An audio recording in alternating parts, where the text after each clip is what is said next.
اکثر کامیابی اور ناکامی پہ بہت زیادہ آج کل ویڈیوز مشہور ہوتی ہیں اور لوگ بہت باتیں کرتے رہتے ہیں. اپنی زندگی میں کامیاب ہونا ہے تو وہ کیسے، اور اگر آپ نے ناکام ہونا ہے تو کون سی عادات جو ہیں وہ چھوڑ دیجئے. میں نے کسی سمجھدار بندے سے بات کی کہ جو کامیابی ہے اس کو حاصل کرنے کا کیا طریقہ ہے. وہ کہنے لگے کہ آپ کی زندگی میں کچھ بت ہوتے ہیں جو ناکامی کا اسباب ہوتے ہیں، اور آپ ان بتوں کو توڑ ڈالیے. آپ جب ان بتوں کو توڑ ڈالیں گے تو آپ کی زندگی جو ہے اس میں سے ناکامی ختم ہو جائے گی. آپ آٹومیٹیکلی آپ خودکار طریقے سے کامیابی کی طرف چل پڑیں گے. اب جو زندگی کے بت ہیں یہ ہر انسان کو پتہ ہے کہ اس کی زندگی کے بت کون سے ہیں. یہ باہر سے کوئی بھی موٹیویشنل سپیکر آ کے نہیں آپ کو سمجھائے گا کہ آپ کی زندگی کا بت یہ ہے. وہ آپ کو خود سمجھنا پڑے گا. میں آپ کو کچھ چیزوں کی مثالیں دیتا ہوں. حضرت واصف علی واصف فرماتے ہیں کہ اگر دو دوست ایک دوسرے کو فائدہ نہ پہنچا سکتے ہیں، یا ایک دوست بھی کم از کم دوسرے کو فائدہ نہ دے رہا ہو، تو نشستیں لگانے کا فائدہ نہیں ہے. آپ محفلیں جما کے بیٹھنے کا فائدہ نہیں، چھوڑ ڈالیے. اور اس کا مطلب ہرگز اگر آپ ان کی بات کو سمجھنے کی کوشش کریں دوستیاں ختم کرنا نہیں ہے کہ آپ کا ایک دوست ہے وہ نکما ہے، یا اس کے پاس ملازمت نہیں ہے، یا وہ آج ناکام ہے تو آپ دوستی ختم کر دیں.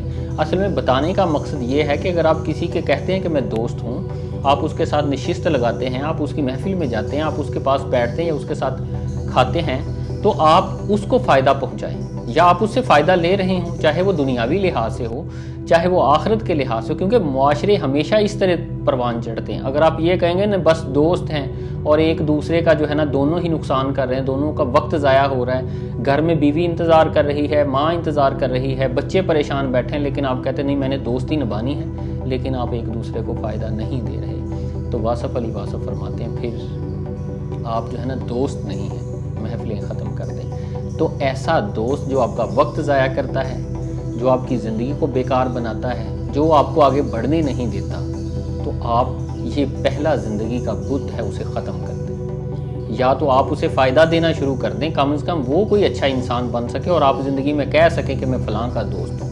اگر نہ آپ اسے فائدہ دے رہے ہیں نہ وہ آپ کو دے رہا ہے، تو یہ دوستی ایک بت ہے، اسے توڑ ڈالیے. یہ ایک مثال ہے. اب میں دوسری مثال دیتا ہوں. بہت سارے لوگ ہیں اور ان کی شادیاں وقت پہ نہیں ہو رہی ہوتی. بہت سارے مسائل ہو سکتے ہیں، اور کچھ کی جو وجوہات ہیں وہ بہت زیادہ معقول ہوتی ہیں، اور کچھ کی یقین جانیے جو وجوہات ہوتی ہیں بالکل غیر معقول ہوتی ہیں. بہت ساری بیٹیاں گھروں میں بیٹھی ہیں، لیکن والدین کیا کہتے ہیں کہ ہم نے شادی اپنی برادری میں کرنی ہے، رشتہ بھی اچھا مل رہا ہوگا، لڑکا بھی اچھا ہوگا، کماتا بھی اچھا ہوگا، ساری چیزیں ہوں گی.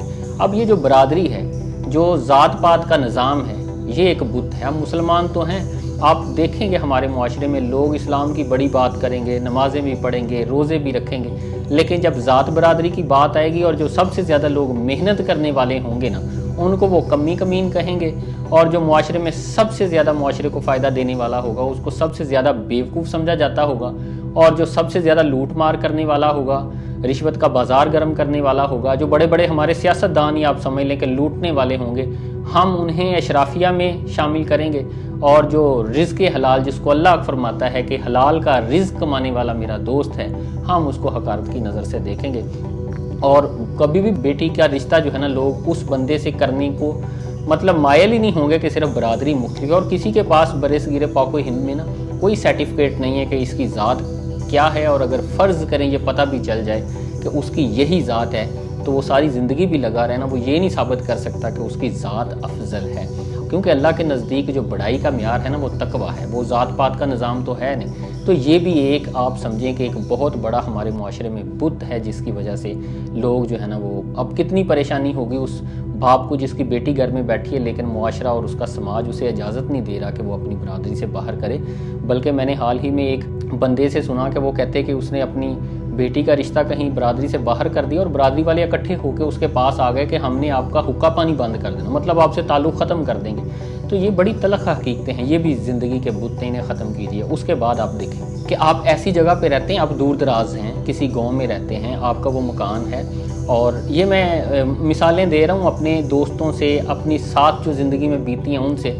تو میرا ایک دوست تھا، وہ کہتے کہ ان کے جو والد صاحب تھے وہ گھر نہیں بیچتے تھے. گھر کیوں نہیں بیچتے؟ بزرگوں کی نشانی ہے، اور ملازمت باہر ہو رہی ہے. وہ کہتے کہ میں یہ چاہتا تھا کہ گھر کو بیچ دیں اور گھر بیچ کے ہم شہر میں چلے جائیں، یہاں پہ میری ملازمت ہے، بیوی بچے ساتھ ہوں، والدین بھی ساتھ ہوں، کوئی ضروری نہیں ہے وہاں گاؤں میں رہنا، لیکن وہ کہتے نہیں، یہ زندگی کے وہ بت ہیں جو ہمیں آپ کہیں کہ ناکامی کی طرف لے جاتے ہیں۔ تو یہ نہ سوچئے بزرگوں کی نشانی ہے، یہ ٹھیک ہے نشانیاں ہیں، اگر اللہ تعالیٰ کی ذات آپ کو اتنے پیسے دیتی آپ اور گھر لے لیں، اگر نہیں ہیں تو یہاں اللہ تعالیٰ آپ کو زیادہ رزق دے رہا ہے، آپ ہجرت کر دیں، ہجرت میں برکت ہے۔ بہت سارے میرے ایسے دوست ہیں جنہوں نے پی ایچ ڈی کر رکھی ہے، اور بہت سارے ایسے ہیں جو بہت قابل ہیں اور وہ چاہتے ہیں ان کو ان کی قابلیت کے مطابق ملازمت ملے، لیکن پاکستان میں جو ملازمت کے حالات ہیں ان کی قابلیت کے مطابق انہیں ملازمت نہیں مل رہی ہوتی، لیکن اگر ملازمت ان کی قابلیت سے تھوڑی کم مل رہی ہو تو انہیں وہ بھی کر لینی چاہیے۔ اگر ہم یہ سوچیں گے یہ جو ملازمت میری قابلیت سے نیچے ہے میں نہیں کروں گا، یہ وہ بت ہے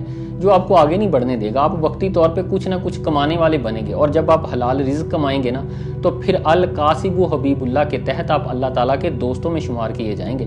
اور آپ دیکھیں جو اللہ تعالیٰ کا دوست ہے وہ کسی بھی طرح کا گناہ گار ہو اس پہ اللہ تعالیٰ کی رحمت ضرور ہوتی ہے۔ میرے ایک دوست تھے، انہوں نے گریجویشن کر لی، انہوں نے بڑی کوشش کی لیکن انہیں ملازمت نہیں ملتی تھی۔ وہ اپنے لیول کی چاہتے تھے کہ انہیں ملازمت ملے، اور کسی نہ کسی مل میں، کسی فیکٹری میں، کسی بھی جگہ پہ نا جو وہ معاشرے میں تھوڑا سا لوگ سمجھیں کہ یہ بندہ جو ہے وہ ملازمت کر رہا ہے اور اس کی تعلیم جو ہے نا اس کے آس پاس ہو۔ لیکن 2 سال گزرے، 3 سال گزرے، کتنی دیر تک انسان گھر میں بیٹھا رہتا ہے۔ ایک دن میرے پاس آئے اور وہ بہت زیادہ پریشان تھے۔ میں نے پوچھا کہ کیا ہوا ہے؟ کہتے کہ بہت کوشش کی ہے، نہیں ملازمت ملتی، اور اتنے پیسے تو ہیں نہیں کہ میں اپنا کاروبار شروع کر سکوں، کیونکہ ہر شخص کاروبار بھی نہیں کر سکتا۔ یہ جو ہمارے موٹیویشنل سپیکر کہتے ہیں کہ آپ جو مرضی بندہ اٹھے کاروبار کر لے، اس پہ بھی میں کبھی بات کروں گا کہ ہر بندہ جو ہے وہ بزنس مین نہیں ہو سکتا۔ تو کہتے کہ والدین کے پاس اتنا پیسہ نہیں ہے کہ وہ مجھ پہ انویسٹ کریں اور میں کاروبار شروع کروں، اب میں کیا کروں؟ تو میں ہنس دیا، میں نے کہا کہ سر آپ نا اپنے لیول سے نیچے آ جائیں، آپ ایسی ملازمت کر لیں جو آپ کے معیار سے نیچے ہو، آپ چھوڑ دیں معاشرہ کیا کہتا ہے، اللہ تعالیٰ کی برکتیں آپ پہ نازل ہونا شروع ہو جائیں گی۔ اور ان کی نا تقریباً آنکھوں میں آنسو آ گئے، اور وہ کہنے لگے کہ یار قاسم آپ ایسے کرو، اگر کسی جوتے والی دکان، جیسے بازار میں بڑے بڑے جوتے والے جو ہے نا وہ شو روم ہوتے ہیں، اگر وہاں پہ لوگوں کو جوتا پہنانے والی جاب ملتی ہے نا میرے لیے، تو وہ مجھے وہ ڈھونڈ دو، میں وہ بھی کر لوں گا، میں کرنا چاہتا ہوں۔